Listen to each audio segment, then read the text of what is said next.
வந்து பல பேர் வந்து யூபிஎஸ்சியில் வந்து 5000 போஸ்டிங் தான்ப்பா இருக்குது, இது என்னப்பா 5 லட்சம் பேர் 50 லட்சம் பேர் எழுதுறாங்க, அதுலேயே கொஞ்சம் அவங்க வந்து மைண்டு கொஞ்சம் பின்னாடி போயிடும். அது இருக்குல்ல, அந்த நேரத்தில் நம்ம எப்படி நம்ம கான்ஃபிடென்ட் லெவலை ஏற்றுறது?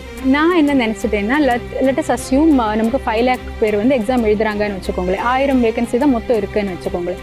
இந்த 5 லட்சம் பேரில் ஒரு 3 லட்சம் பேர் சும்மா பேர் கொடுக்குறவங்க. They are not serious. I know many of my friends also எழுதி பார்க்கலான்ற மாதிரி பேர் கொடுப்பாங்க. நிறைய பேர் எக்ஸாமுக்கே வரமாட்டாங்க.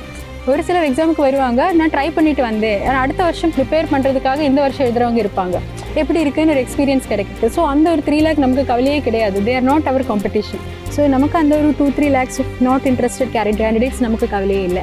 போட்டியிலே இல்லை, போட்டியிலே இல்லை. அவங்க எழுதுறாங்க, நம்பர் கொடுக்குறாங்க ஒழிய they will never be our competition. அவங்க கிடையாது. மற்ற இருக்கிற 2 lakhலுமே வந்து நீங்கள் எடுத்துட்டிங்கன்னா ஒரு நிறைய மெஜாரிட்டி பேர் they will not even clear prelims. 10,000 பேர் தான் ப்ரிலிம்ஸை கிளியர் பண்ணுறாங்க. விச் மீன்ஸ் அவ்வளோ கூட சீரியஸாக ப்ரிப்பேர் பண்ணி இன்ட்ரெஸ்ட்டாக வந்தவங்க 10,000 தான். இந்த 10,000 நமக்கு போட்டி தான்.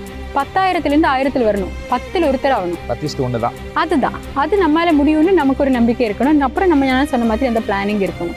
10,000ன்றது வந்து ஒரு பெரிய நம்பர் கிடையாது. நம்ம நல்லா முயற்சி எடுத்தால் 10,000லேருந்து இன்டர்வியூக்கு 2,000 பேரை கூப்பிடுவாங்க. 2லேருந்து ஒருத்தர் வந்து சீட்டுக்கு போவாங்க.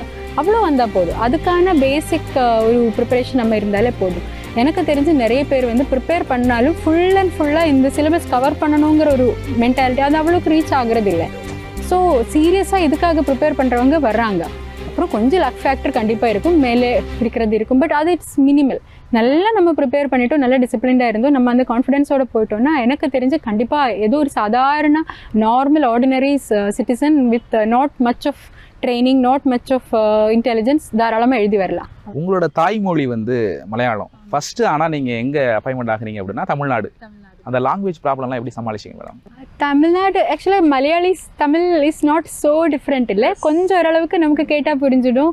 நம்ம மலையாளமும் நீங்கள் ஓரளவுக்கு தமிழியன்ஸ் கேட்டாலும் புரிஞ்சுப்பாங்க. தமிழ் படம் இங்கே இருக்கிறவங்க வந்து நிறைய தமிழ் படம் பார்ப்பாங்க. So we are familiar. இப்போ ரொம்ப ஒரு இப்போ மணிப்பூர்லாம் போயிட்டு மணிப்பூரி படிக்கணும்னு சொன்னால் எனக்கு கொஞ்சம் கஷ்டமாக இருந்திருக்கும். பட் அந்த அளவுக்கு டிஃபிகல்ட்டி இல்லை. தென் அகாடமியில் அவங்க கற்றுக்கிறது வாசிக்கிறது எல்லாம் தே டாட் அஸ் எப்படி வாசிக்கணும் எப்படி எழுதணுன்ட்டு. So script I learn from தேர்.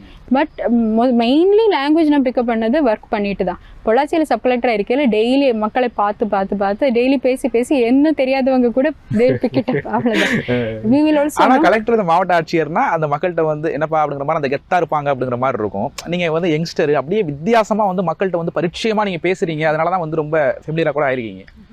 மக்களோட மக்களாக இயல்பாக கலந்து.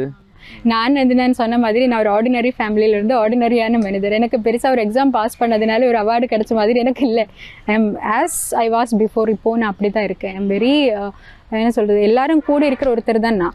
இந்த இது வந்து எனக்கு ஒரு ஆப்பர்ச்சுனிட்டி, அது கடவுள் கொடுத்துருக்காங்க. Today I am sitting here, tomorrow somebody else will sit here. அவ்வளோதான். இருக்கிற ஒரு 1 year or 2 year whatever time got என்ன கொடுக்குறாங்க அந்த டைமில் if I can do something அது வில் பி மை லெகசி. அப்போது ஒருத்தர்கிட்ட போய் நான் ரொம்ப கெத்தாக பேசணுன்ற அவசியம் இல்லைன்னு நினைக்கிறேன். மட்டும் இல்லை, எப்படி I want them to talk to me. அவங்களோட பிரச்சனை எனக்கு சொன்னால் தானே புரியும்.